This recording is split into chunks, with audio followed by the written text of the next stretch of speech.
ہوگا اور اسے انعام دیا جائے گا۔ تو مقابلہ ہوتا ہے، دونوں حضرت اپنی اپنی تختی لکھتے ہیں، اور جب تختی لکھ لیتے ہیں تو رسول اکرم کی خدمت میں حاضر ہوتے ہیں اور اپنے نانا کو اپنی تحریر دکھاتے ہیں تو رسول اکرم بہت زیادہ خوش ہوتے ہیں، اور خوش ہونے کے بعد اچھے کلمات سے نوازتے ہیں، لیکن کوئی فیصلہ نہیں دیتے، اور دونوں بیٹوں کو، دونوں نواسوں کو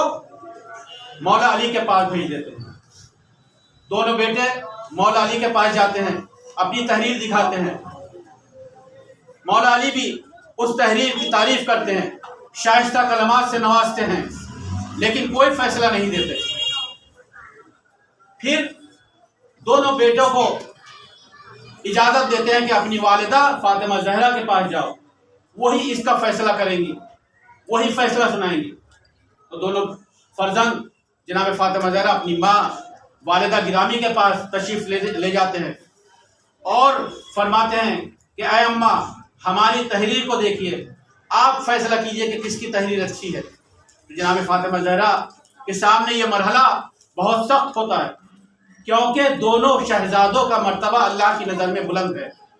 کوئی کسی سے کم نہیں ہے، کیونکہ رسول اکرم نے پہلے ہی فرما رکھا ہے کہ اول محمد، اوسط محمد، آخر محمد، یعنی ہمارا پہلا بھی محمد ہے اور سب کے سب محمد ہے، آخر بھی محمد ہے اور کل کے کل محمد ہے۔ اس لیے ہمارے پہلے امام کا بھی مرتبہ وہی اور آخری امام کا بھی مرتبہ وہی ہے، تو ہماری نظر میں کسی امام کا مرتبہ کم نہیں ہے۔ اسی لیے جناب فاطمہ زہرا بھی دونوں فرزند کو یہ بتانا چاہتی تھی کہ اللہ کی نظر میں تم دونوں کا مرتبہ برابر ہے، تو اب فیصلہ کس طریقے سے کریں، کس طرح کہیں کہ یہ تمہاری تحریر اچھی ہے یا تمہاری تحریر اچھی ہے۔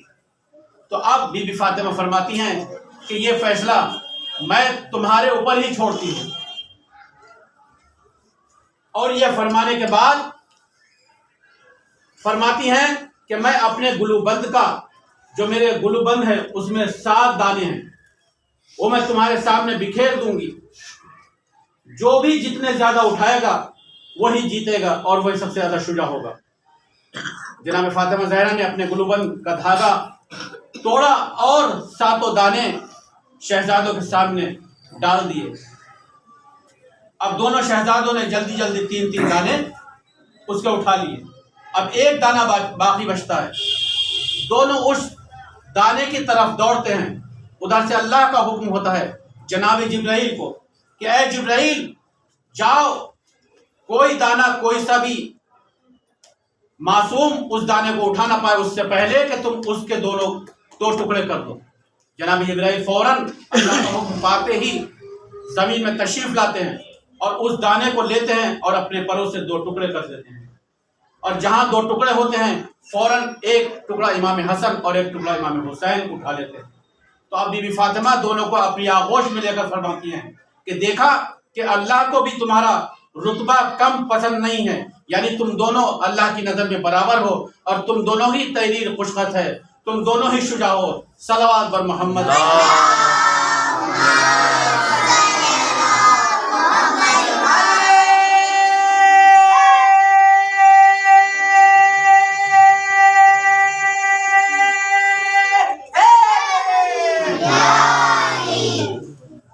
غور فرمایا،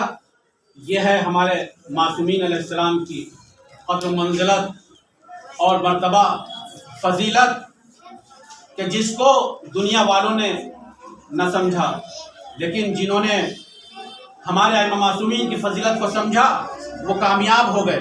اور جنہوں نے نہیں سمجھا وہ برباد ہو گئے، ان کا نام و نشان مٹ گئے۔ آج اسلام ساری دنیا میں پھیلا ہوا ہے اور اسلام عروج پر ہے، اور اس کے جو مد مقابل آئے وہ سب تہہ والا ہے۔ تو بچوں، خاص کر تمہارے لیے 2 جملے اور اس کے بعد زحمت تمام، کیونکہ انسان کو اپنی زندگی میں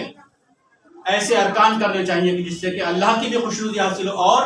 ائمہ معصومین علیہ السلام کی بھی خوشنودی حاصل ہو۔ ہم جب مدرسہ یا اسکول میں جاتے ہیں تو ہم وہاں پر تہذیب سیکھتے ہیں، اچھی باتیں سیکھتے ہیں. ہمارے اسکولوں میں